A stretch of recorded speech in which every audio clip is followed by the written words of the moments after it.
Welcome to Choice Classic Radio. Like us on Facebook, subscribe to us on YouTube, and help keep this show alive by donating at choiceclassicradio.com. For more of your favorite old-time radio shows, join us on our companion podcast, Choice Classic Radio Detectives, where we bring to you tales from the greatest detective shows the golden age of radio had to offer. And now, with 22 episodes made, broadcast on CBS Radio in 1938, we bring to you the Mercury Theater on the Air. The Columbia Network takes pride in presenting Orson Welles in the first production of a unique new summer series by the Mercury Theater on the Air.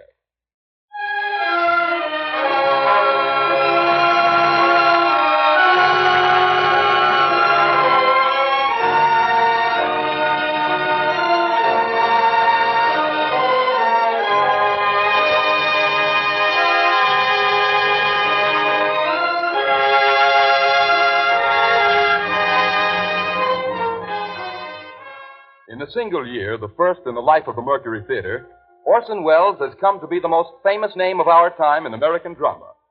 Says Collier's Magazine, 23-year-old Orson Welles threw a bombshell into Broadway. Robert Benchley writes in the New Yorker. The production of the Mercury is, I should say, just about perfect. Time Magazine declares, the brightest moon that has risen over Broadway in years.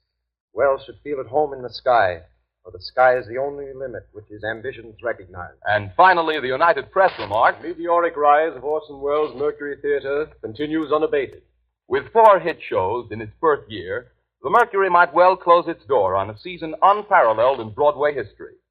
But Mr. Welles has long been working on a project for a greater audience, the Broadways of the entire United States.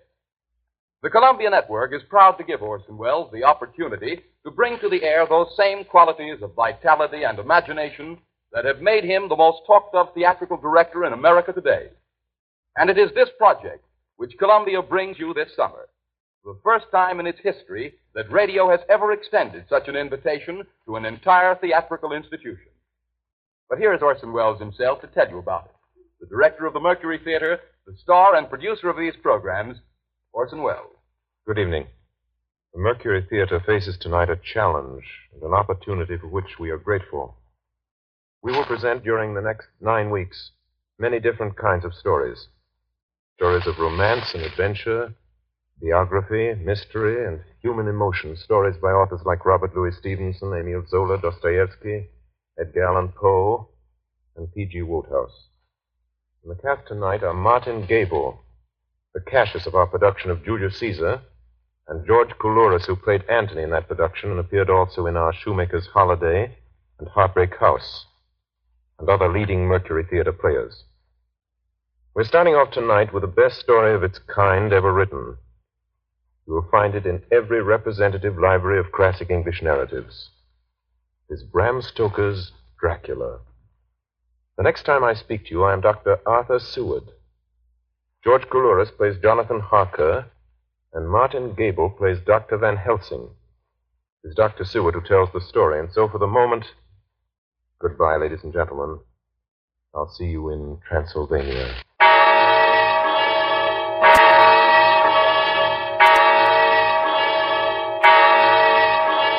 The Mercury Theater on the Air presents Orson Welles as Count Dracula in his own version of Bram Stoker's great novel, Dracula. Ladies and gentlemen, my name is Arthur Seward. I'm here tonight to bear witness to the truth of certain events which you may find it hard to believe, but I ask you to believe them. I have here certain documents, telegrams, clippings from the press of the day, memoranda, and letters in various hands. All needless matters have been eliminated, so that a history almost at variance with the possibilities of contemporary belief may stand forth as simple fact.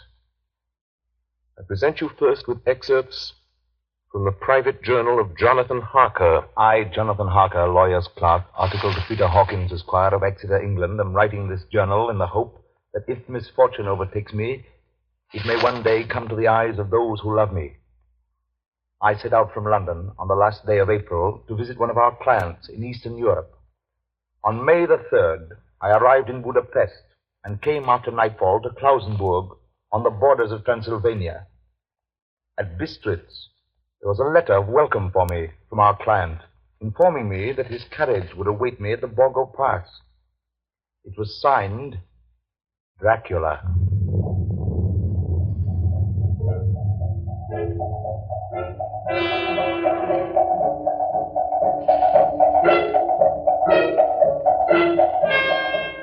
Bukovina! Couch for Bukovina!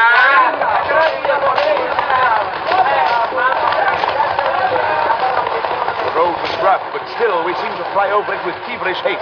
When it grew dark, there seemed to be some excitement among the passengers. They kept speaking to their driver and looking at me and urging him on to greater speed.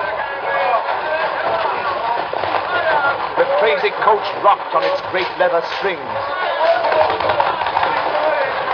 The mountains seemed to come nearer to us on either side. Coachman! Coachman! What is this? Where are we? You're nearing your destination, young hare. This is the Borgo Pass.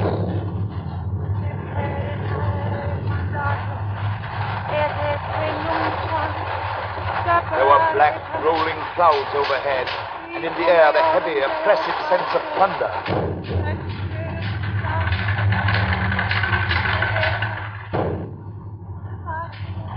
Now, we were through the pass. The young hare is not expected after all.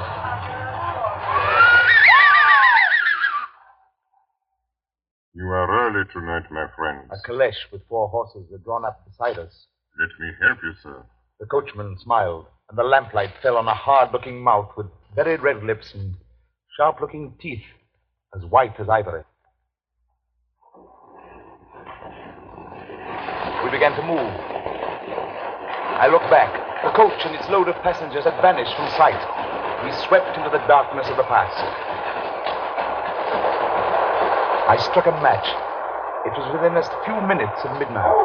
And then a dog began to howl somewhere far down the road. The wind was rising, moaned and whistled through the rocks, and the branches of the trees clashed together as we swept along.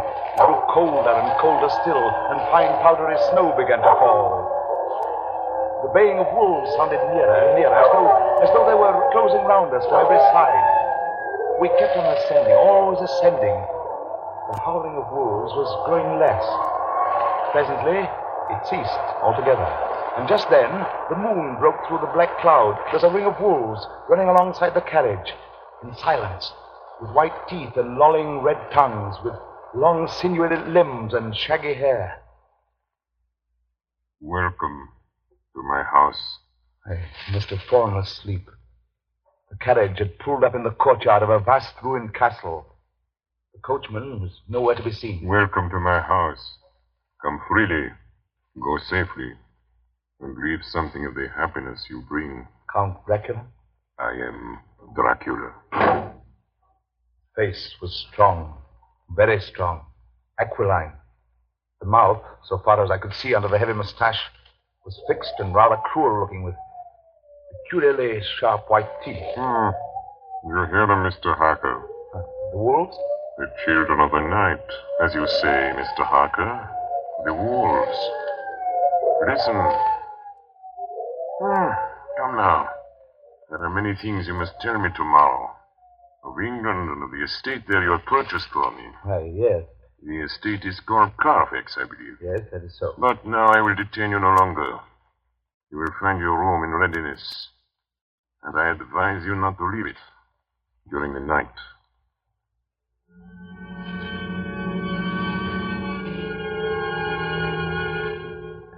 This castle is on the very edge of a terrible precipice.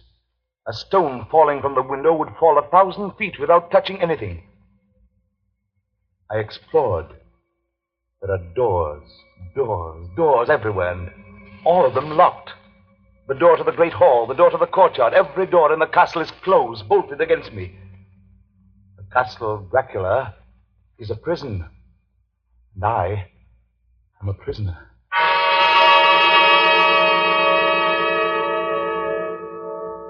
The next night, I could not sleep. So after a few hours, I got up and, lighting my candle, I placed my shaving mirror on the dressing table and was just beginning to shave. You seem restless, Mr. Harker. I hadn't seen him, although the reflection of the glass covered the whole room behind me. I turned to the glass again. Count Dracula was close to me, and I could see him over my shoulder, but there was no reflection of him in the mirror. It was blank. I started and cut myself on the side of the throat. The blood was trickling down my neck. Count, my mirror! The blood! The blood! Wipe the blood from your face, Mr. Harker. And take care how you cut yourself. It is more dangerous than you think in this country.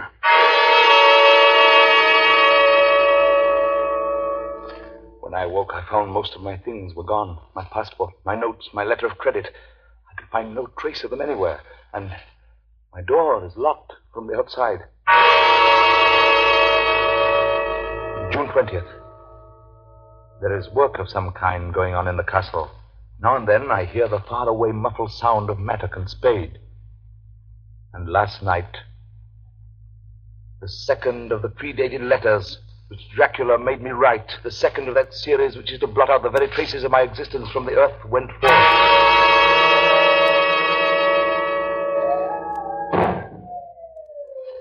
Count Dracula. Yes, my young friend. Well, what of me? When am I free? When can I leave this place? Free? Mr. Harker, you're always free. You want to leave? Would you like to leave tonight? Yes, in God's name. My dear young friend, not an hour shall you wait in my house against your will. Come, follow me.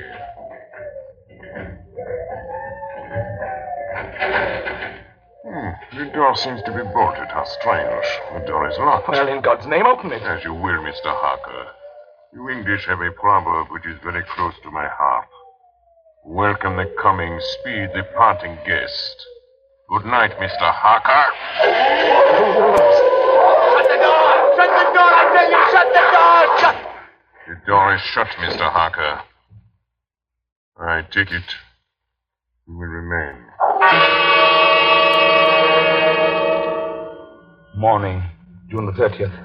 These may be the last words I ever write in this diary. Oh, God preserve my sanity.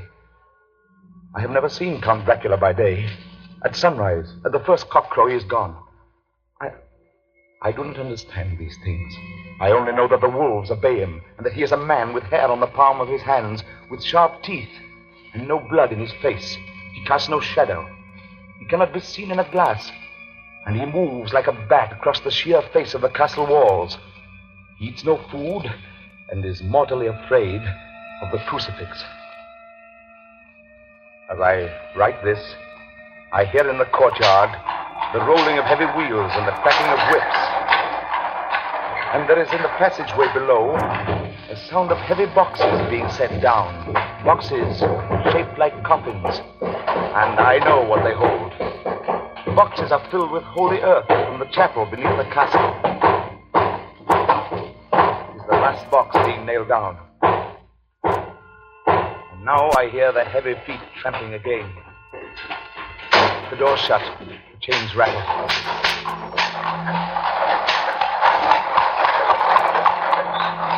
In the courtyard and down the rocky way, the roll of heavy wheels, the crack of whips. Help! Help! Help! The wagons have gone. I'm alone in the castle. I'm alone in the castle. I'm alone in the castle. I'm alone. I'm alone. I'm alone. Ladies and gentlemen, this is Dr. Seward. Mr. Harker's journal terminates at this point. I present in evidence a clipping dated August 8th of that year from the Yorkshire Telegraph from our correspondent in Whitby. One of the greatest and suddenest storms on record was experienced here today.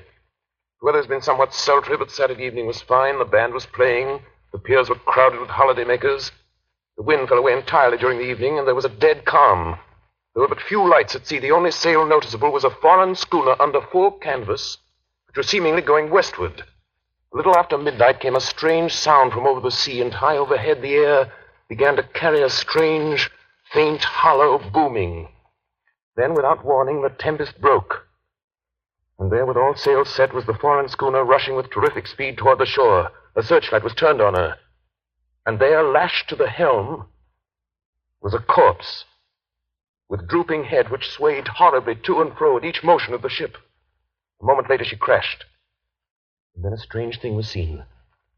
At the very instant she touched, a huge dog sprang up on deck from below and, running forward, jumped from the bow onto the sand and, making straight up the east cliff toward the graveyard, vanished into the night. The Coast Guard, going aboard at dawn, found the dead man fastened to a spoke of the wheel. Tightly clutched in one hand was a crucifix. The man must have been dead for quite 2 days. In the pocket of the dead man's coat was found a bottle, carefully corked, containing a roll of paper. This proved to be an addendum to the ship's log. There was found on board only a small amount of cargo, and that of a most unusual nature. Apparently the ship carried nothing but earth, common earth, packed away in wooden boxes, shaped much like coffins.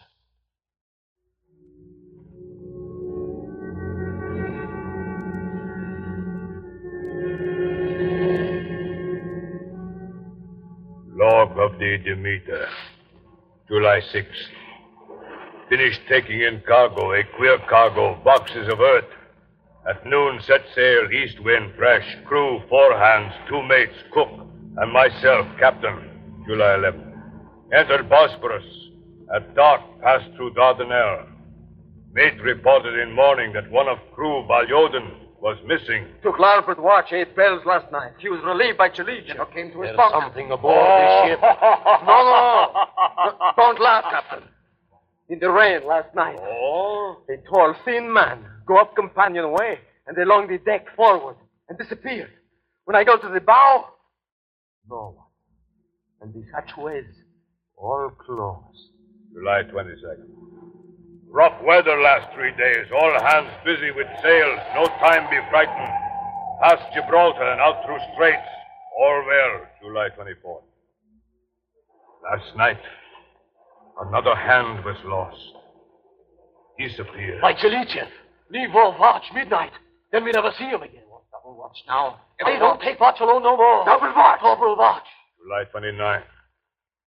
Had single watch tonight as crew too tired to double. When morning come... Hey! Hey, Milo! Banoisin! Banoisin! Is Banoisin below? Banoisin's gone. Banoisin's gone like the others. Like all the others. Mate and I have agreed to go armed henceforth. July 30th. Last night. We are nearing England. Weather fine. All sails set. Captain! Captain! The man at the watch in the stairs is missing. Both missing. Now, only self and mate and one hand left to work ship. August 3rd. 2 days of fog and not a sail sighted. At midnight, I went to relieve the man at wheel, and when I got to it, found no one there. It's here. I know it now. I saw it. Like a man, tall and thin, ghastly pale. It was in the bows looking out. I gave it the knife, and my knife went through it. What? Empty as air. What is it? What are you talking about? It's here, and I'll find it.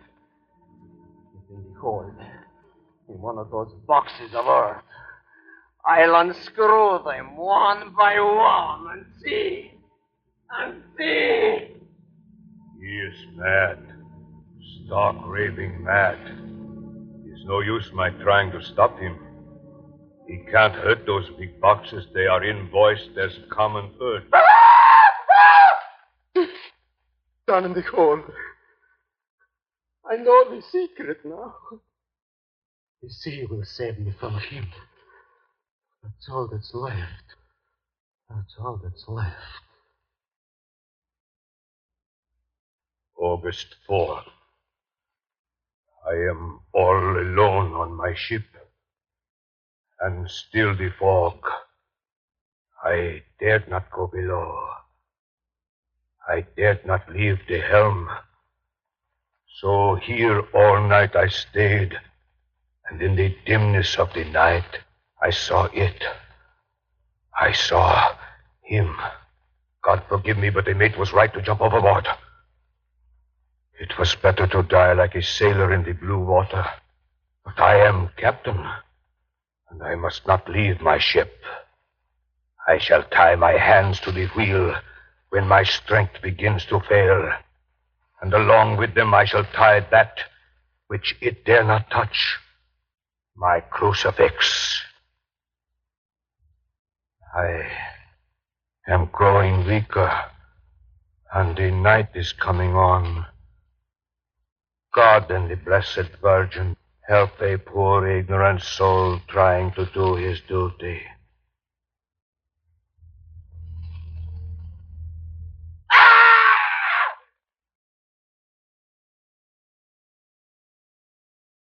You are listening to the Columbia Network's first presentation in a new summer series of unique dramatic productions featuring Orson Welles and the Mercury Theater on the Air. In just a moment, our story of Bram Stoker's Dracula will continue. This is the Columbia Broadcasting System. We continue now with Columbia Network's presentation of Orson Welles and the Mercury Theater on the Air in Dracula. Telegram, Seward, Perfect, to Van Helsing, Amsterdam. Lucy Westenra in alarming condition. Cannot diagnose. Come at once. Seward. Telegram, Van Helsing, Amsterdam, to Seward, Perfect. I'm on my way to you. Please arrange the examination immediately my arrival, Van Helsing. Ladies and gentlemen, I must now explain that 6 months before the events recorded here, I had become engaged to a young lady, Lucy Westenra. We were to have been married in the spring. My old teacher, Professor Van Helsing, arrived at 4 the next afternoon. I took him at once to Lucy's house. She lay in a bed asleep. She was ghastly, chalkily pale. The red seemed to have gone even from her lips and gums, and the bones of her face stood out. Young Miss is bad. Very bad. She must have blood or she will die. Yet she is not anemic.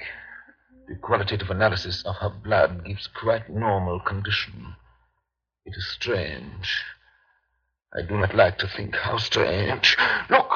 My God, her throat, look! The black velvet band that she always wore had dragged up a little and showed a red mark on her throat. Just over the external jugular vein were 2 punctures, not large, but not wholesome looking. The edges were white and worn looking. Well, what is it, Professor? What's wrong with her? Speak frankly. You can tell me the worst. I wish I could, Stuart. I wish I could. But I do not dare. But won't you tell me anything? I will tell you this. Your young lady is in a danger greater than death. You must believe me. If you leave her for 1 moment and harm befalls, you will not sleep easy thereafter.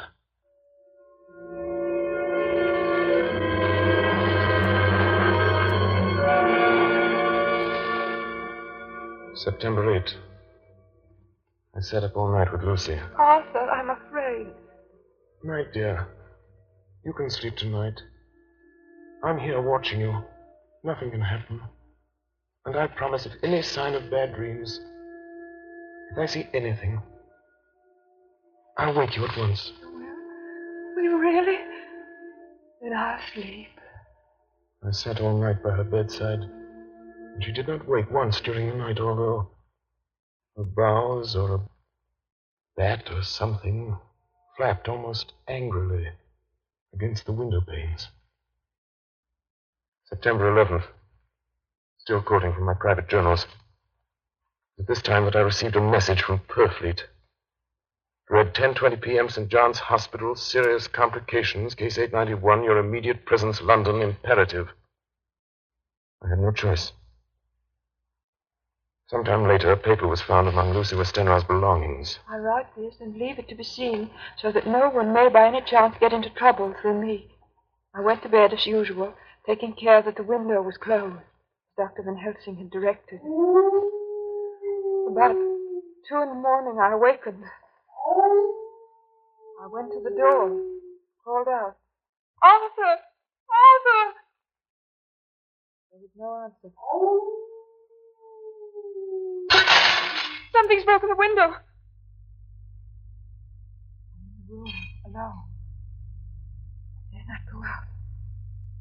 The house seems empty. The air is full of specks, floating, circling in the draught from the window. The light burns blue, dim. What am I to do? Something very sweet and very bitter all around me. And I seem sinking into deep water. And there's a singing in my ears. You shall be flesh of my flesh, blood of my blood. September 12th. Late. Only resolution and habit can let me make an entry tonight. We found her sprawled on the floor. There was a draft in the room from the broken window. Her throat was bare, showing the 2 wounds, looking horribly white and mangled. We are too late, my friend. We have failed. God's will be done. She's dying. Yes. She's dying. Stay beside her. It will make much difference, mark me, whether she dies conscious or in her sleep.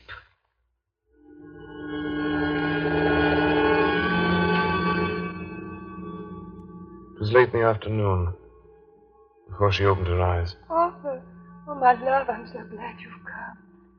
I took her hand and knelt beside her. Her breath came and went like a tired, peaceful child's. And then the light from the setting sun fell on her face, and then, insensibly, a strange change came over her. Her eyes grew suddenly dull and hard. Her breathing was heavy. The mouth opened, and the pale gums drawn back made the teeth look large and sharp. Arthur, oh, my love, I'm so glad you've come. Kiss me. Bend down and kiss me. Not for your life.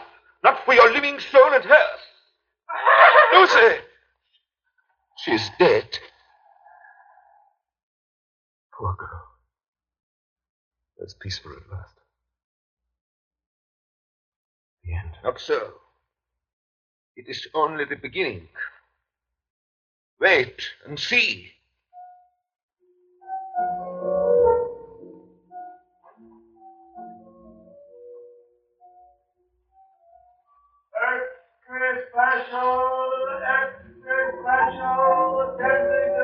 The Westminster Gazette, September 25th.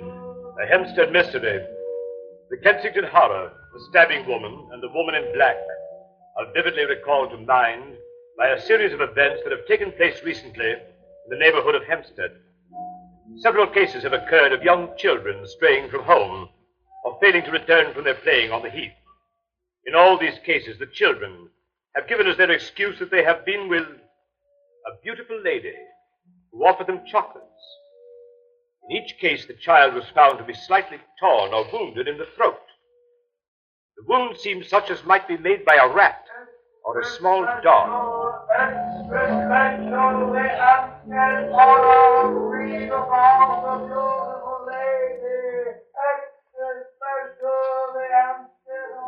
The Hempstead Horror. Another child injured by the beautiful lady. We have just received intelligence that another child missed last night was only discovered late in the morning. It has the same tiny wound in the throat. Well, Stuart, what do you think of that? You mean to tell me, my friend, that you still have no suspicion as to what poor Lucy died of? Nervous prostration, following great loss and waste of blood. And how was the blood lost or wasted? You are a clever man, my friend, and a good doctor. But you do not believe that there are things that you cannot understand. You are wrong, Stuart. Are you aware of all the mysteries of life and death? Can you tell me why in the pampas there are bats that come at night and open the veins of cattle and horses and suck dry those veins? How in some islands of the western seas there are bats which hang on trees all day, and then when the sailors sleep on deck because it is hot, flit down on them, and then in the morning are found dead men as white as Miss Lucy was? I understand none of these things. After tonight, Stuart, if you dare to come with me, perhaps then you will understand. September 29th. Before dawn. Now it is done. And I would sooner die 1,000 deaths than live again through what I did this night. We will spend the night, you and I, here in this churchyard where Miss Lucy is buried. We enter the tomb. And then? We open the coffin. You shall yet be convinced. Take care, Van Helsing. Miss Lucy is dead, is it not so? Then there can be no wrong to her, but if she is not dead. With some difficulty, we found the Westenra tomb. I took up my place behind a yew tree. On one side of the tomb, Van Helsing on the other. I was chilled and frightened. Suddenly, I saw something moving between two yew trees, a dim white figure which held something at its breast. The figure stopped. I could not see the face, for it was bent down over what I saw to be a fair-haired child. There was a sharp little cry, such as a child gives in sleep, or a dog as it lies before the fire and dreams. Then the thing saw us. She drew back with an angry snarl. The lovely, blood-stained mouth grew to an open square. If ever a face meant death, I saw it at that moment. Then suddenly she turned and vanished in the direction of the tomb. Child is not harmed. We leave him in a safe place where the police find him. There's more to do. Come. Now we were in the tomb. Then in the coffin. The thing lay. Like a nightmare of Lucy, the pointed teeth, the blood-stained mouth. Van Helsing never looked up. From his bag he took out a book, his operating knives, a heavy hammer, and a round wooden stake, some 2 or 3 inches thick, sharpened to a fine point, and hardened over a fire. Stuart, the life of this unhappy woman is just begun. When she become what you call undead, there comes with the change the curse of immortality. She cannot die, but must go on age after age, adding new victims. Because all that die from the preying of the undead become themselves undead and prey on others. So the circle goes on, ever widening as the ripples from a stone thrown in the water. But if this lady, this undead, be made to rest as true dead, then the soul of the poor lady whom we love shall be again free. Tell me, what am I to do? Take this stake in your left hand, the hammer in your right. Yes? Place the point over the heart. Yes? Then, when I begin the prayer for the dead, in God's name strike. Oh. Are you ready? Now, Domine Jesu Christe, Fili de vivi, qui in manus tuas ex voluntate Patri.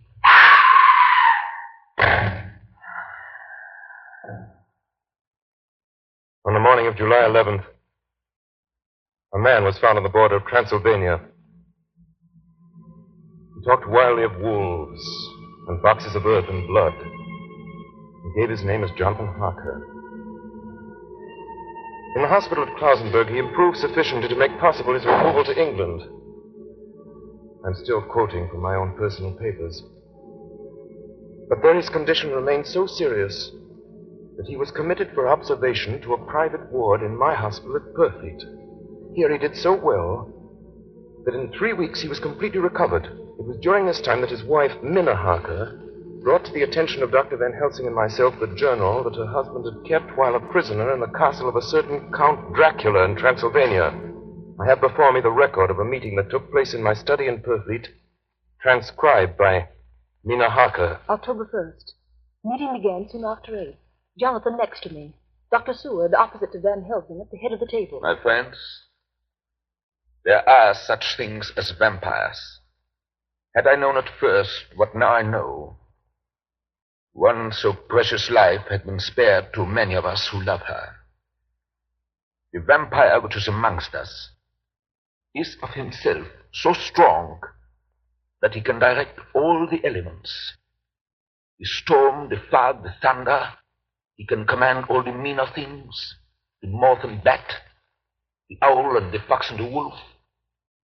How, then, are we to begin our strike to destroy him? How shall we find his place? And having found it, how can we destroy? My friends, it is a terrible task that we undertake. To fail here is not mere life or death. If we fail, we become as him. Foul things of the night, as him. What do you say? I answer for myself. Count me in. I'm with you. The professor laid a small golden crucifix on the table. We took hands, and our solemn pact was made. My friends, we too are not without strength. The vampire flourishes on the blood of the living. Without this, he cannot live. He throws no shadow. He makes no reflection in a mirror. He can transform himself to a wolf, to a bat. He can come on moonlight rays as elemental dust. He can see in the dark. He can do all these things. Yet he is not free. His power ceases at the coming of the day. Then, until night, he must remain in the shape in which he finds himself, and except in his coffin home, in those earth boxes, he cannot rest. When we can confine him in his coffin, then, my friends, if we obey what we know, we will destroy him. At that moment, something flapped wildly against the window. Then You hit it? I don't know. we looked out of the window. Against the black sky, we could see nothing. Data in our possession. From the Count's castle in Transylvania to Whitby came 50 boxes of earth. All of these, to our certain knowledge, were delivered at Carfax. Recently, 12 of these boxes have been removed. First step, ascertain whether all the rest remain in the deserted house next door or whether any more have been removed. We must trace each of these boxes and sterilize the earth with holy water so that he can no longer seek safety in it. And we must hurry. The events of the next few days are described in Jonathan Harker's journal. October 2nd, 5 a.m. Just returned from the empty house. Left Mina here at home. Well, we've done our work at Carfax. The place was filthy. The air stagnant and foul and alive with rats. We counted the boxes. Only 38 of them. And over each one, the professor went through his same mysterious work. It was dawn when we got back. I found Mina asleep. She looks paler than usual. October 2nd. Soon after they left, I fell asleep. I remember hearing the sudden barking of the dogs.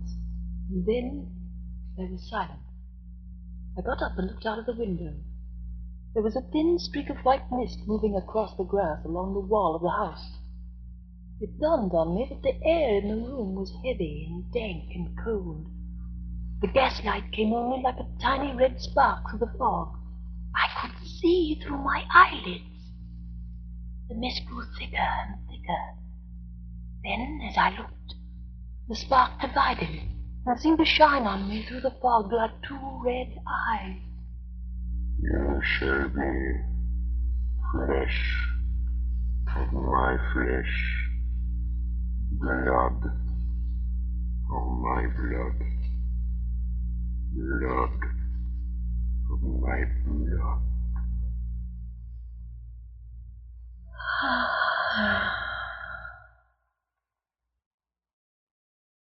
October 2nd, 8 p.m. We're on the track. 12 boxes were delivered last week to an empty house at 347 Piccadilly.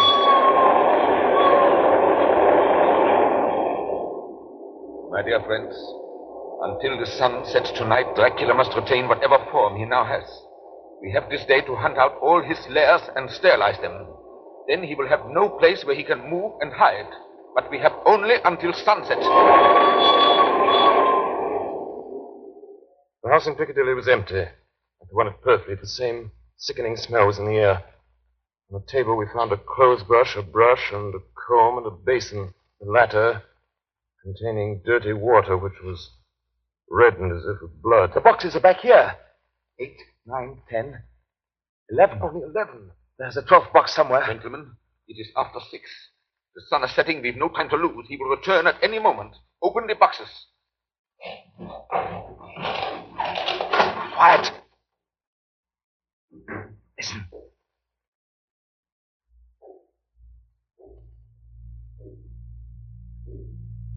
Be ready.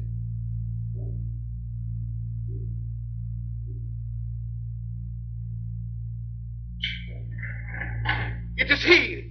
The window! You waste your bullets, gentlemen. You think you baffle me? You with your pale faces all in a row like sheep in a butcher's. You think you've left me without a place to rest. But I have more. And time is on my side. The one you love is mine already. I have known her. Already my mark is on her throat. Flesh of my flesh. Blood of my blood. She is with me always. Over land or sea. October 4th morning. Another meeting in the study of Turkey. We must find that last remaining box, gentlemen. We must find it. As long as that earth exists impure, as long as there remains one place of refuge for Dracula, there is no safety and no peace for any soul in England. And for the undead, never peace so long as he lives. Blood of my blood. Blood of my blood. Mina!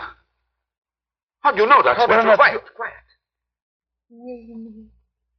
With me always, over land and sea. Mina, darling, how did you know that Dracula said those... I don't know. The words just came. Strange. There are times when somehow I feel that I'm with him. At sunset? Yes. Just at sunset.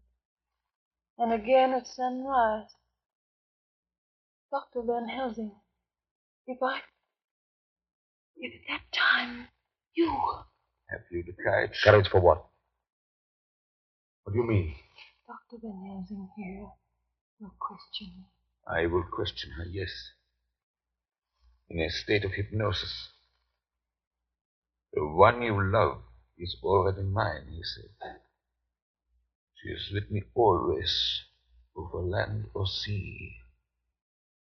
Ah, Count Dracula. Perhaps she will betray you if she is really with you, this one we love. Who knows? If she is really with you over land or sea. Blood of my blood. Mina. Yes. Answer me, Mina. Are you with him?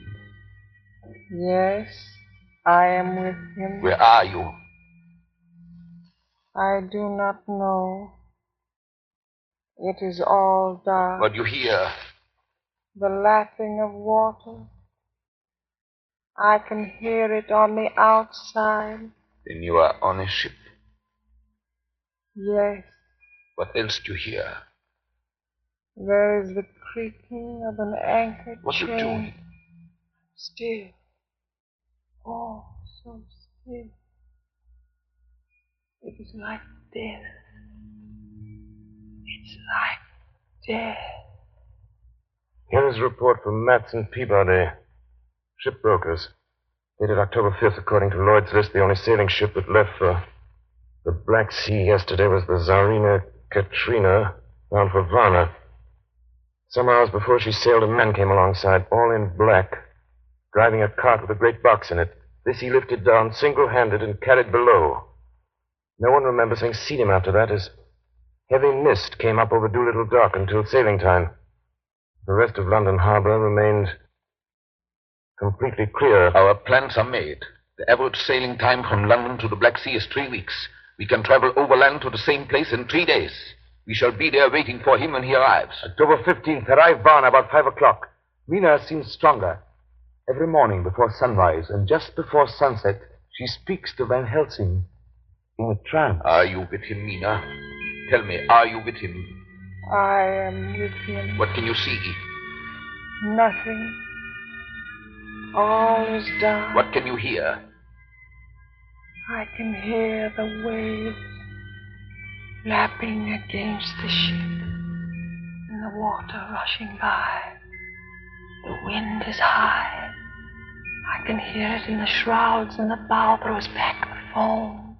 So, the Tsarina Katrina is still at sea, hastening on her way to Vrana. The Count cannot cross warning water, so he cannot leave the ship without being observed. What do you hear, Mina?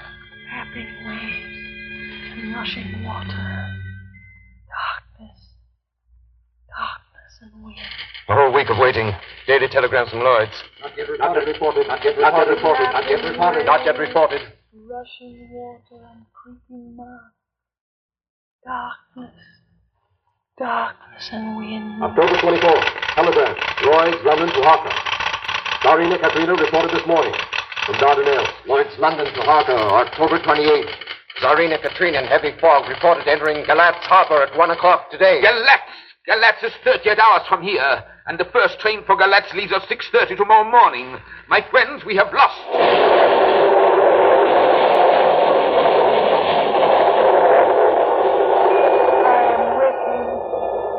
I can see nothing.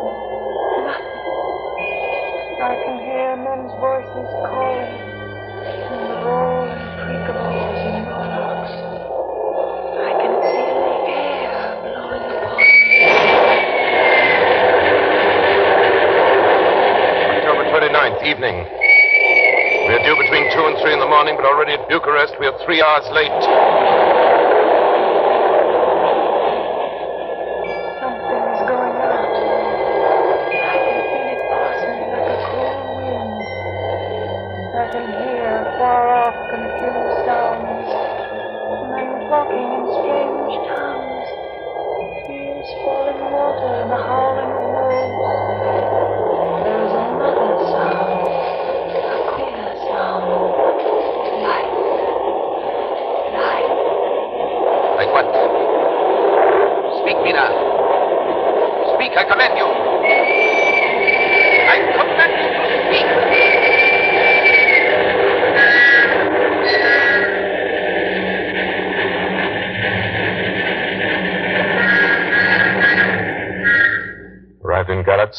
Saw Captain Tsarina Katrina. A man come aboard with an order an hour before sunup to receive a box for a party by the name of Dracula. That is Pepper's. I read Emmanuel Hildesheim, his name was. Mr. Hildesheim? Yes. You went over to the box yesterday. I gave it to Kylov by order. Kylov. Mr. Kylov? I know. This morning they find him dead inside the churchyard of St. Peter. They find him dead with his throat torn open. October 30th, evening. There are 2 ways in which Dracula can get back to his own place. By land or by water. We've examined the map and find the most likely river is the Sereth. You and I, Seaward, will charter a steam launch and follow him up the river. Van Helsing and Mina will take the train to Veresti, and from there they will From there we shall go in the track where Harker went, from Bistritz over to Borgo. If you have not caught him before, we shall be awaiting Dracula there.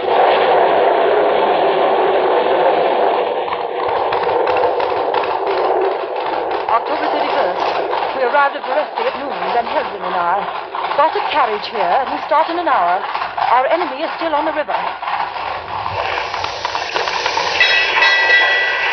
October 31st. We can run a good speed up the river at night. There's plenty of water, and the banks are wide apart. November 1st, evening. No news all day. We hear that a big boat went up the river before us, going at more than usual speed.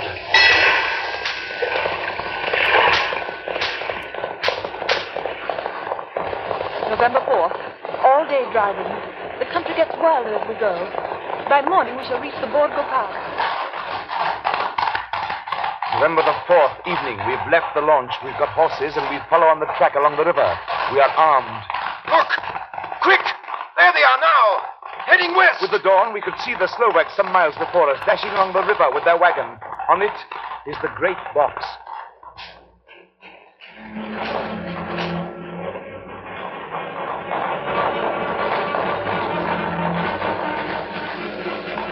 Late in the afternoon, we reached the Borgo Pass. Van Helsing! Look! Look! We could see a long way all around us. Far off, beyond the white waste of snow, was the river like a black ribbon curling. Between us and the river, not afar off, came a group of men, mounted slowbacks hurrying along. In the midst of them was a wagon which swept from side to side. On the wagon was a great box. Look! We see two horsemen following fast, coming up from the south. Stewart and Harker, the Slovaks with their heavy wagon, are losing their ground. Now the horsemen are not more than a mile behind. Now the wagon is quite close to us. We can see the great box swaying crazily. Now they are almost upon us.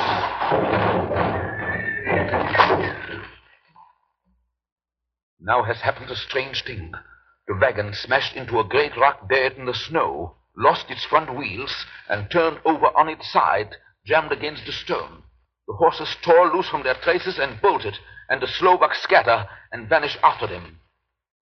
Then silence. Silence like comes after ringing a bell. Look.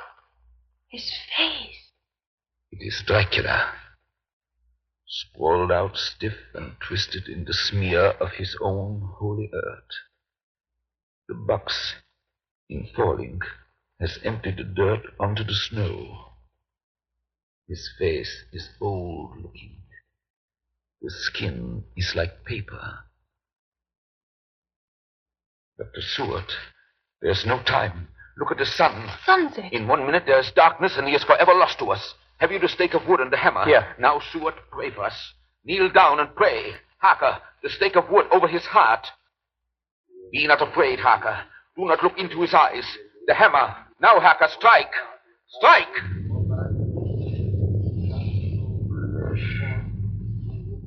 Flesh of my flesh.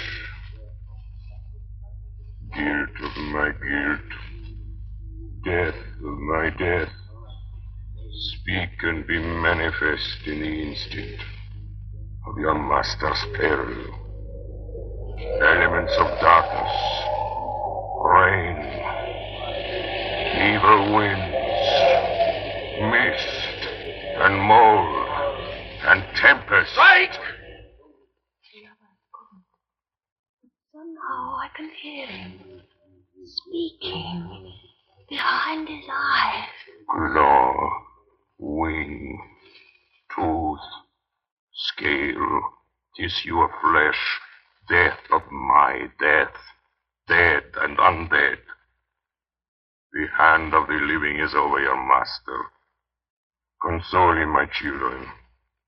This instant is no longer than the space between two heartbeats, but the night is not here, and I am lonely. Come to your master, my children. Beguile him now in the instant of his peril. Beguile him with the sound of your names.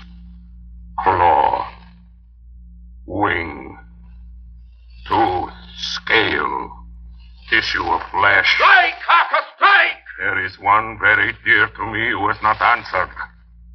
My love, Mina. There is less than a minute between me and the night. You must speak for me. You must speak with my heart. Give them to me! Jonathan, give them to me! The stake of wood and the hammer! I shall never forget that moment. The look on poor Mina's face as she stood there, the angry scar standing out on her throat, her eyes like living coals in the last red of the sunset. She had torn the stake and the hammer out of my hands with the strength of an animal. Mina, do you know what you've done, woman? You know what you've done to us? You've released him. The evil is free. Look! The sun! As we looked down at Dracula, the eyes saw the sinking sun, and the hate in them turned to triumph. Flesh of my flesh. Come to me, my love. Come into the night and the darkness. You have served me well, my love, my bride.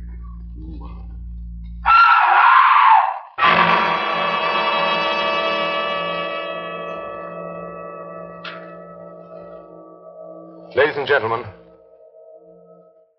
all the evidence in this case is now before you. I've added nothing. And to the best of my knowledge, I've omitted nothing that might help to throw light on the extraordinary events of the year 1891, which culminated on that terrible evening in the Borgo Pass. There remains only this one last report. When Mina Harker seized the stake and hammer from her husband, I believe she was under some form of hypnosis. She herself remembers nothing. But whatever influence was at work on her, she must, at the last moment, have rejected it. For at the exact instant the sun disappeared, it was Mina Harker who drove the stake through the heart of the thing that called itself Dracula. At that same instant, even as we looked, the wound on the side of her throat was no more. As for Dracula, before the scream of the creature had died from our ears, the whole body crumbled into dust and passed from our sight. In the final moment of dissolution, there was in the face a look of peace, such as I never could have imagined might have rested there.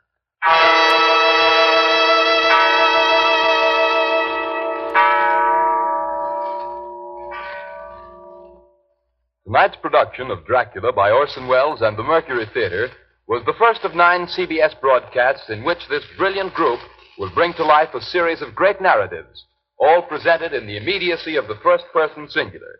In presenting them each Monday evening at this time during the summer season, the Columbia Network is bringing a complete theatrical producing company to the air for the first time.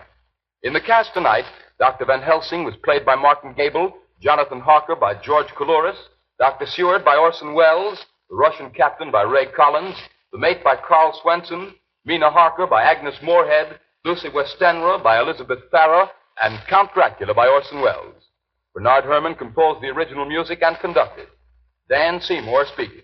Davidson Taylor supervised the production for the Columbia Network. And now here is the director to tell you about next week's Mercury Theater production, Mr. Orson Welles. Ladies and gentlemen, what are your favorite stories? If there is one you're particularly fond of and would like to hear on the air, will you please write me about it? Next week, the Mercury Theater is going to tell you Robert Louis Stevenson's exciting yarn about pirates and the sea, Treasure Island. Until then, just in case Count Dracula has left you a little apprehensive, one word of comfort. When you go to bed tonight, don't worry. Put out the lights and go to sleep. Oh, it's all right. You can rest peacefully. That's just a sound effect. There. Over there in the shadow, see? It's nothing. Nothing at all. Nothing at all. I think it's nothing. But always remember, ladies and gentlemen, there are werewolves. There are vampires. Such things do exist.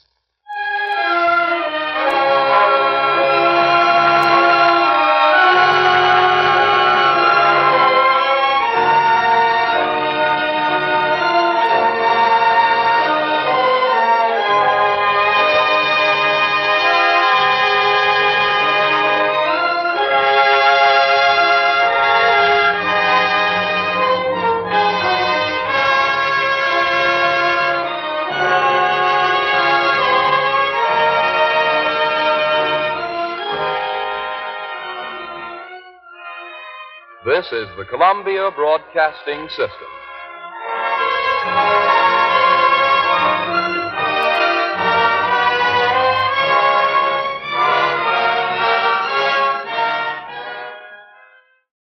That concludes today's episode. We'd like to thank you and remind you to donate at choiceclassicradio.com. Remember, your donations make episodes like this possible.